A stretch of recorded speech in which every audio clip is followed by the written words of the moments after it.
नमस्कार, स्वागत है आप सभी का डीडी न्यूज के इस खास बुलेटिन एक्सप्रेस 100 में, जहां हम आपके लिए लेकर आते हैं राजनीति, मनोरंजन, देश, दुनिया, खेल और व्यापार जगत की सभी बड़ी खबरों को एक्सप्रेस यानी फटाफट अंदाज में। मैं हूं शहला निगार। आइए खबरों को देख लेते हैं तेज रफ्तार के साथ।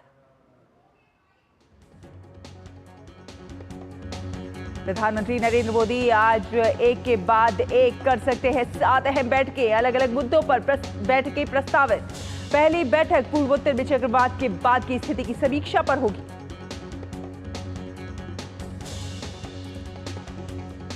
प्रधानमंत्री नरेंद्र मोदी देश में हीट वेव की स्थिति पर भी करेंगे बैठक। वहीं बड़े पैमाने पर विश्व पर्यावरण दिवस मनाने की तैयारियों पर भी होगी बैठक।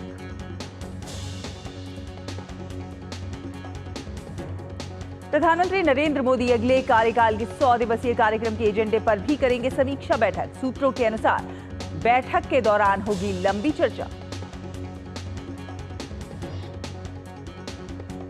अरुणाचल प्रदेश में भाजपा ने बहुमत हासिल किया। 31 सीटें जीतकर भाजपा फिर से बनाएगी सरकार। 14 सीटों पर चल रही आगे। अरुणाचल प्रदेश में विपक्षी दलों में एनपीपी ने 2 सीटों पर जीत हासिल की, तो वहीं 3 सीटों पर चल रही आगे। पीपीए और निर्दलीय के खाते में एक-एक सीट आई। सिक्किम में सिक्किम क्रांतिकारी मोर्चे ने बहुमत की हासिल। 32 सीटों में अब तक एसकेएम ने जीती 18 सीटें। 13 सीटों पर चल रही आगे। एक सीट पर सिक्किम डेमोक्रेटिक फ्रंट की जीत। सिक्किम के मुख्यमंत्री प्रेम सिंह तमांग के नेतृत्व वाली सत्तारूढ़ सिक्किम क्रांतिकारी मोर्चा कर रही लगभग क्लीन स्वीप। कुल 31 सीटों पर रुझान और नतीजों में आगे। सिक्किम में जोंगू विधानसभा सीट का चुनाव परिणाम घोषित कर दिया गया है, जिसमें एसकेएस उम्मीदवार पिंसो नामग्याल लेपचा को जीत मिली है। लोकसभा चुनाव के बाद आए सभी एग्जिट पोल में एनडीए को बम्पर बहुमत मिलने का अनुमान जताया गया। डी डायनेमिक्स के एग्जिट पोल में एनडीए को 371 मिलती दिख रही है। रिपब्लिक भारत के एग्जिट पोल में एनडीए को 353 से 368 सीटें जीतने का अनुमान जताया गया है, तो वहीं इंडी गठबंधन 118 से 133 सीट पर सिमटती नजर आ रही है। रिपब्लिक भारत मैट्रिक्स के एग्जिट पोल में एनडीए को 359 सीटें मिलने का अनुमान है, तो वहीं इंडी गठबंधन को 154 सीटें मिलती नजर आ रही हैं। जन की बात के एग्जिट पोल में एनडीए को 362 से 392 सीटें मिलने का अनुमान है, तो वहीं इंडी गठबंधन को 141 से 161 सीटें मिलती नजर आ रही है। एग्जिट पोल पर भाजपा के तमाम नेताओं ने खुशी जाहिर की है।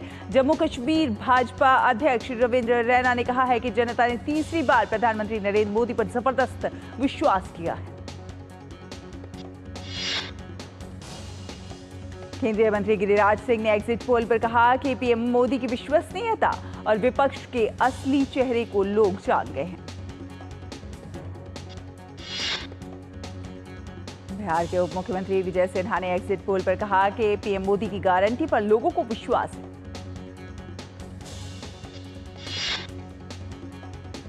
गोवा के मुख्यमंत्री प्रमोद सावंत ने कहा कि 4 तारीख को जब परिणाम आएंगे तो एनडीए गठबंधन 400 पार हो जाएगा। यूपी भाजपा अध्यक्ष भूपेंद्र चौधरी ने यूपी की सभी 80 सीटों पर जीत का दावा किया। साथ साथ ये भी कहा कि कई सीटों पर विपक्ष की जमानत जब्त होने जा रही है। भाजपा नेता हरदीप सिंह पुरी ने भाजपा की बम्पर जीत का दावा किया है। उन्होंने कहा है कि दक्षिण में इस बार भाजपा का प्रदर्शन पहले से बेहतर होगा। भाजपा के अध्यक्ष जेपी नड्डा ने दावा किया कि भाजपा 370 से ज्यादा सीटें जीतेगी। एनडीए 400 का आंकड़ा पार करेगा।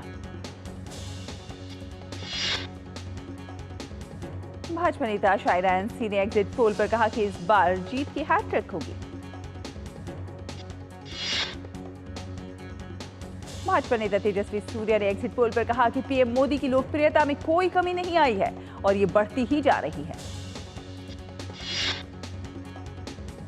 कांग्रेस अध्यक्ष मल्लिकार्जुन खड़गे आज सभी लोकसभा उम्मीदवारों के साथ ऑनलाइन बैठक कर रहे हैं। बैठक में आगे की रणनीति पर चर्चा हो रही है। भाजपा नेता अमित मालवीय ने टीएमसी पर निशाना साधते हुए कहा है कि लोकसभा चुनाव के दौरान देश भर में एकमात्र राजनीतिक हत्या पश्चिम बंगाल के संदेश खाली से रिपोर्ट की गई है। टीएमसी के गुंडों ने हमारे बूथ कर्मी की गोली मारकर हत्या की। अमित मालवीय ने कहा कि ममता बनर्जी पश्चिम बंगाल के लिए कलंक है और उन्हें जाना होगा।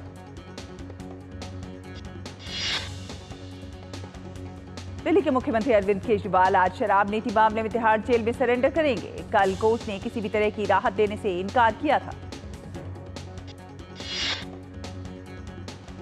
दिल्ली सीएम केजरीवाल आज राजघाट पर बापू को श्रद्धांजलि देने के बाद वापस जेल जाएंगे। साथ साथ कनॉट प्लेस स्थित हनुमान मंदिर भी जाएंगे।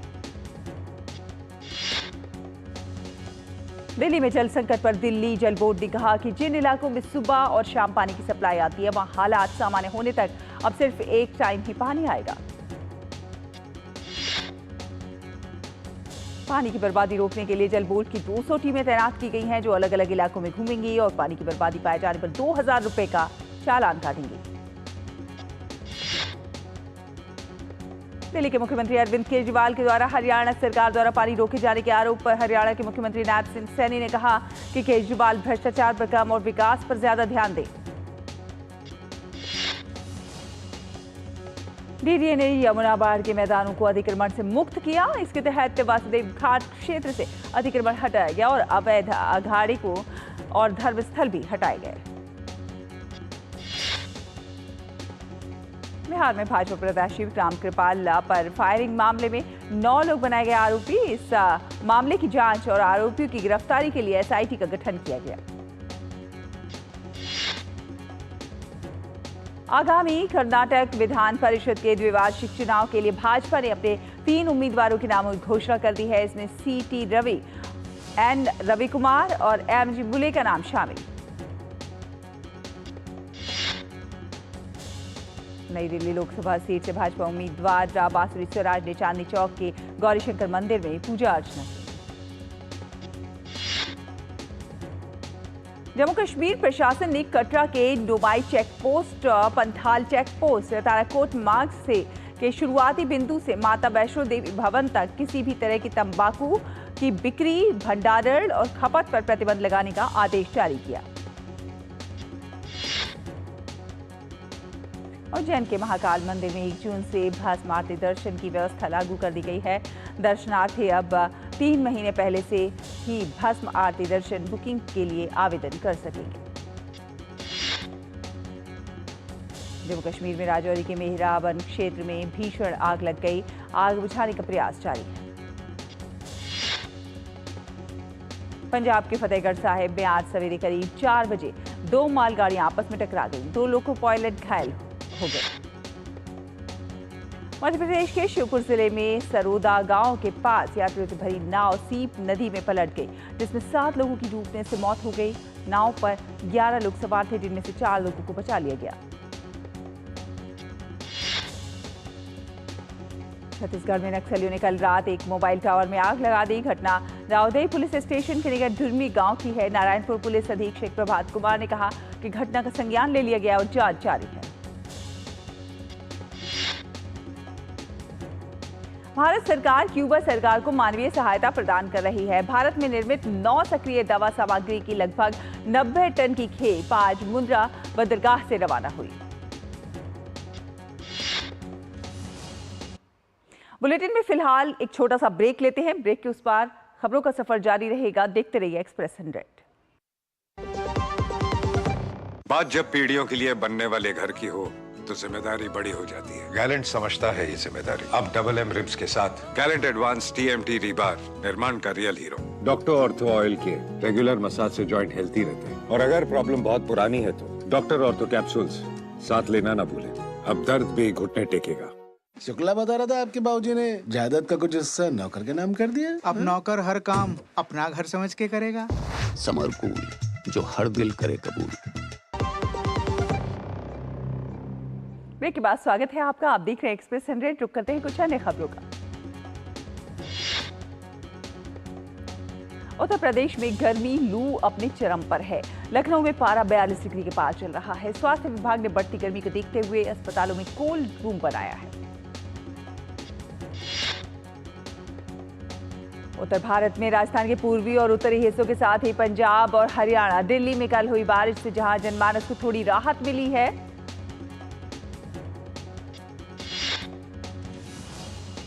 जयपुर मौसम विभाग ने कहा है कि पश्चिमी विक्षोभ के कारण राजस्थान के उत्तरी और पूर्वी इलाकों में बादल छाए रहेंगे।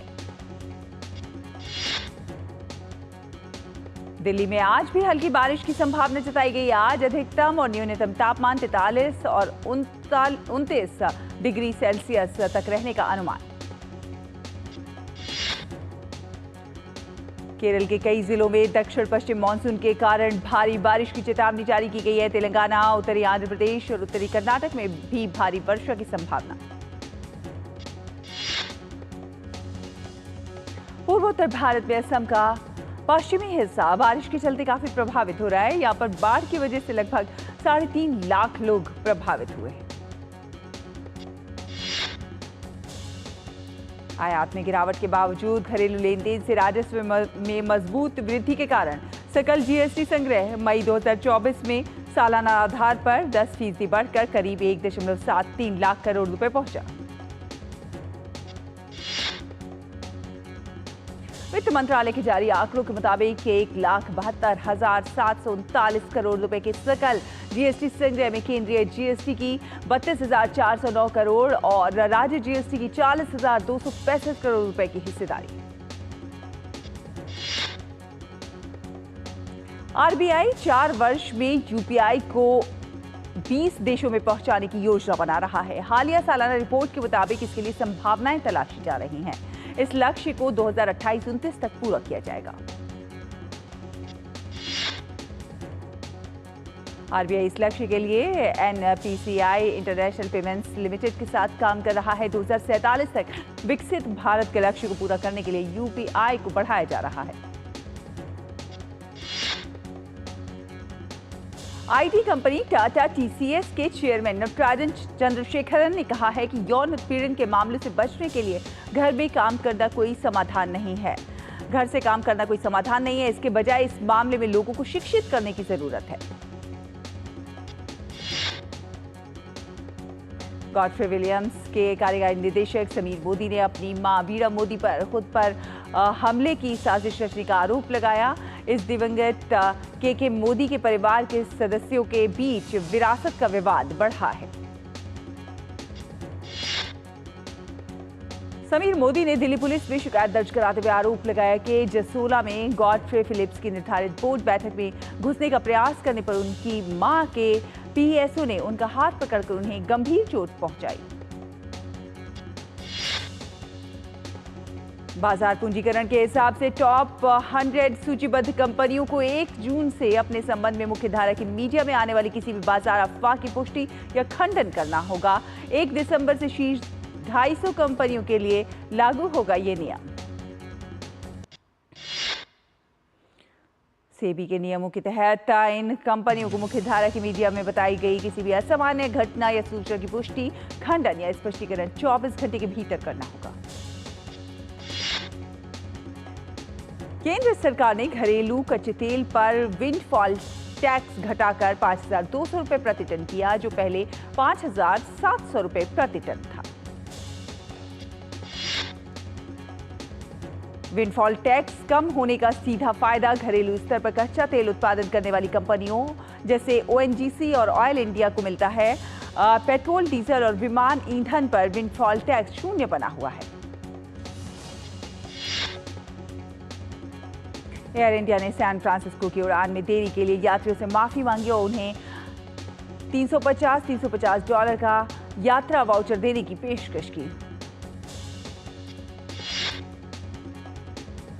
यूएनएस फाउंडेशन और अहमदाबाद स्थित UN Mehta institute of cardiology and research centre ने जरूरतमंद मरीजों को हृदय प्रत्यारोपण में वित्तीय सहायता प्रदान करने के लिए समझौता किया।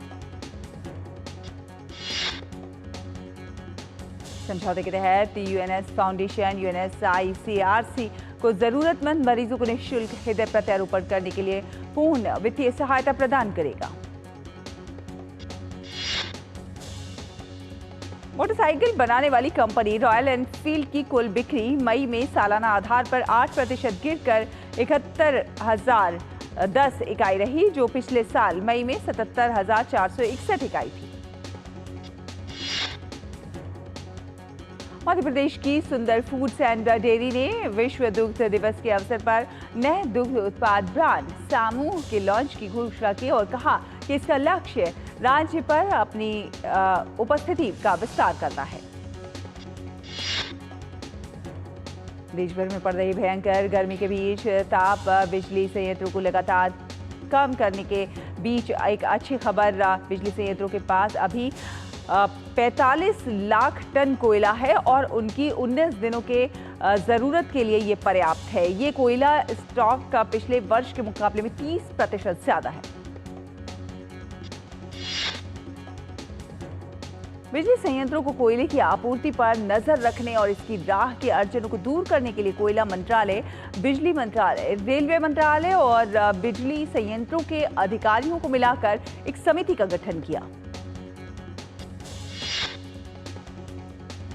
HDFC बैंक के मुताबिक उसकी डेबिट, क्रेडिट और प्रीपेड कार्ड की सेवाएं 4 जून और 6 जून को प्रभावित रहेंगी। बैंक 4 जून को डेबिट, क्रेडिट और प्रीपेड कार्ड सर्विसेज को अपग्रेड करेगा। HDFC बैंक के सर्विसेज अपग्रेड से सभी ATM, विड्रॉल, POS, ऑनलाइन और नेट से ट्रांजैक्शन प्रभावित होंगे। ये सिस्टम अपग्रेड सुबह 12:30 से सुबह 2:30 बजे तक चलेगा।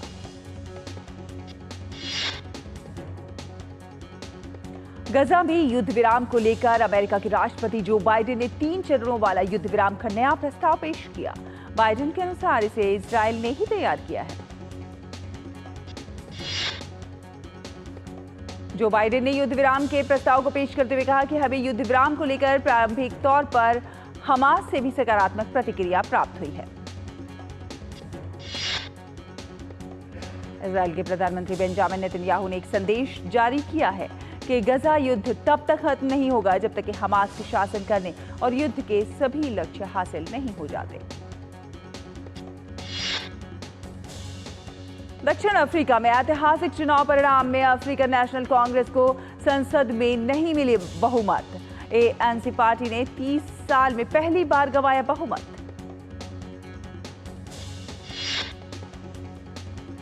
राष्ट्रपति सिरिल रामाफोसा के फिर से पद पर काबिज होने की संभावनाओं को लगातार गड़ा झटका। लगभग 99% वोटों की गिनती हो चुकी है। इसमें ANC को सिर्फ 40% वोट मिले। दक्षिण अफ्रीका में मुख्य विपक्षी पार्टी डेमोक्रेटिक अलायंस को 21% मत प्राप्त हुए हैं, तो वहीं पूर्व राष्ट्रपति जैकब जुमा की पार्टी न्यू MK पार्टी को 14% मत मिले। आज मैक्सिको में राष्ट्रपति चुनाव के लिए मतदान होना है। राष्ट्रपति पद के 2 मुख्य उम्मीदवार मैक्सिको सिटी की पूर्व मेयर क्लाउडिया शिनबाम और पूर्व सीनेटर तथा प्रौद्योगिकी उद्यमी जोगिस्टल गाल्वेज हैं। क्लाउडिया शिनबाम वर्तमान राष्ट्रपति एंड्रेस मानुएल लोपेज ओब्राडोर की मोरेना पार्टी के उम्मीदवार हैं, जिनकी स्थापना 2011 में की गई थी, जो ग्रीन पार्टी के गठबंधन में है। राष्ट्रपति चुनाव में गाल्वेज क्रांतिकारी संस्थागत पार्टी, नेशनल एक्शन पार्टी और डेमोक्रेटिक क्रांति पार्टी की उम्मीदवार है, तो वहीं तीसरे उम्मीदवार सिटीजन्स मूवमेंट के जॉर्ज एल्वारेज मैनेस हैं। संयुक्त राष्ट्र में भारत की पहली महिला राजदूत रुजिरा कंबोज सेवानिवृत्त हो गई। 37 साल की शानदार विदेश सेवा के बाद आज रिटायर हुई। कंबोज ने 1987 में भारतीय विदेश सेवा में बतौर नौकरशाह करियर शुरू किया था। अंतरिक्ष यान में आई तकनीकी खराबी के चलते भारतीय मूल की अमेरिकी अंतरिक्ष यात्री सुनीता विलियम्स की तीसरी अंतरिक्ष यात्रा 2 बार टलने के बाद आज फिर से उड़ान भरने की उम्मीद। नासा के मुताबिक तकनीकी खराबी को दूर करने के बाद सुनीता स्टारलाइनर स्पेसक्राफ्ट में आज फ्लोरिडा के कैनेडी स्पेस सेंटर से उड़ान भरेंगी। अफगानिस्तान के पूर्वी प्रांत नांगरहार में नाव पलटने से हुआ दर्दनाक हादसा। घटना में महिलाओं और बच्चों समेत 20 लोगों की मौत। घटनास्थल से 5 शव बरामद कर लिए गए हैं और बाकियों की तलाश जारी है। साथ ही साथ 5 लोगों की डूबने से बचा लिया गया है। हादसे के कारणों की जांच की जा रही है। फिलहाल एक छोटा सा ब्रेक, आप देखते रहिए डीडी न्यूज।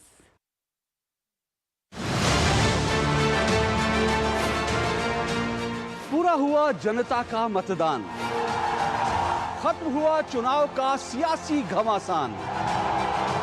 अब आई फैसले की बारी, कौन पड़ेगा किस पर भारी, दिल्ली की सत्ता पर किसका होगा राज।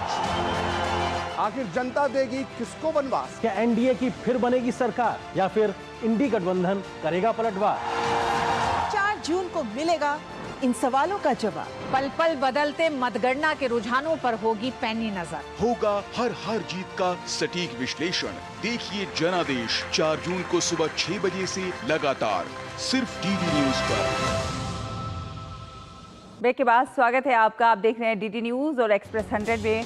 अब रुक करते हैं कुछ अन्य खबरों का। भारतीय शतरंज खिलाड़ी आर प्रज्ञानंदा ने नॉर्वे चेस के 5वें दौर में दुनिया के नंबर 2 खिलाड़ी फैबियानो कारुआनो को मात दी। ये पहला मौका है जब प्रज्ञानंदा ने क्लासिकल चेस में शीर्ष 2 खिलाड़ियों को मात दी है। अमेरिका और वेस्ट इंडीज में आयोजित किया जा रहा T20 क्रिकेट विश्व कप शुरू हो गया है। पहले मैच में मेजबान अमेरिका ने कनाडा को 7 विकेट से यहां पर हरा दिया है।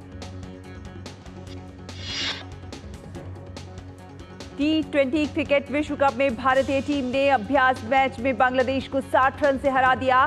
भारत ने पहले बल्लेबाजी करते हुए 5 विकेट पर 182 रन बनाए।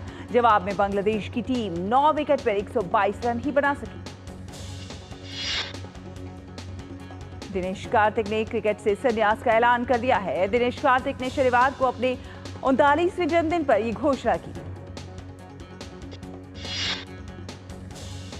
भारतीय पुरुष हॉकी टीम ने FIH प्रो लीग में विश्व चैंपियन जर्मनी को 3-0 से मात दी। भारत के लिए हरमनप्रीत सिंह, सुजीत सिंह और गुरजंत सिंह ने गोल किए।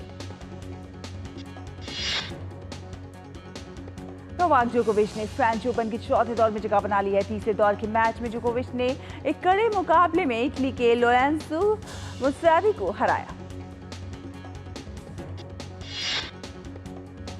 अलेक्जेंडर ज़्वेरेव ने फ्रेंच ओपन के 4थे दौर में जगह बना ली है। 3रे दौर के मैच में ज़्वेरेव ने नीदरलैंड्स के टैरन गेक्सपुअर को एक कड़े मुकाबले में हराया। ग्रिगोर दिमित्रोव ने फ्रेंच ओपन के 4थे दौर में जगह बना ली है। दिमित्रोव ने 3रे दौर के मैच में बेल्जियम के जीजू बर्ग्स को हराया। कजाकिस्तान की 4थी वरीयता प्राप्त खिलाड़ी एलेना रायबाकीना ने फ्रेंच ओपन के 4थे दौर में जगह बना ली है। रायबाकीना ने 3रे दौर में मैच में आल्जे मर्टेंस को मात दी। फ्रांस की बारबरा ग्रेचेवा ने फ्रेंच ओपन के 4थे दौर में प्रवेश किया। ग्रेचेवा ने 3रे दौर में इरिना कैमलियाबेक को हराया। एरेना सबालेंका ने भी फ्रेंच ओपन के 4थे दौर में जगह बना ली है। सबालेंका ने पाओला बादोमा को हराया। स्पेनिश दिग्गज रियल मैड्रिड ने 15वीं बार चैंपियंस लीग का खिताब जीत लिया है। लंदन के वेम्बले स्टेडियम में खेले गए फाइनल में रियल मैड्रिड ने जर्मन क्लब बोरुसिया डॉर्टमंड को 2-0 से हराया। कोलंबिया की राष्ट्रीय फुटबॉल टीम आगामी दोस्ताना मुकाबलों से पहले अभ्यास में जुटी हुई है। कोलंबिया को जून के मध्य में अमेरिका और बोलिविया के साथ दोस्ताना मुकाबले खेलने हैं। माइक टायसन और जैक पॉल के बीच होने वाली बहुप्रतीक्षित फाइट अब 20 जुलाई के बजाय आगे बढ़ा दी गई।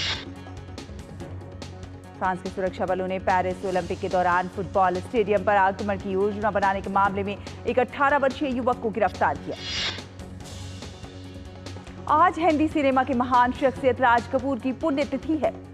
पाकिस्तान के पेशावर में जन्मे राज कपूर वो अभिनेता थे जिन्होंने अपने पिता पृथ्वीराज कपूर के नक्शे कदम पर चलकर फिल्म इंडस्ट्री में खूब नाम कमाया। प्रीति जिंटा एक बार फिर बड़े पर्दे पर अपनी एक्टिंग का जलवा बिखेरने जा रही हैं। वो फिल्म लाहौर 1947 से कमबैक कर रही है, जिसकी शूटिंग पूरी हो चुकी है। अभिनेत्री जोया हुसैन ने एक साक्षात्कार में बताया कि वो आज भी इंडस्ट्री में स्ट्रगल ही कर रही हैं। भारती सिंह और हर्ष लिम्बाचिया के LOL पॉडकास्ट में big boss 17 contestant Abhishek Kumar ने अपने कास्टिंग काउच के अनुभव और सुसाइड करने के बारे में बताया।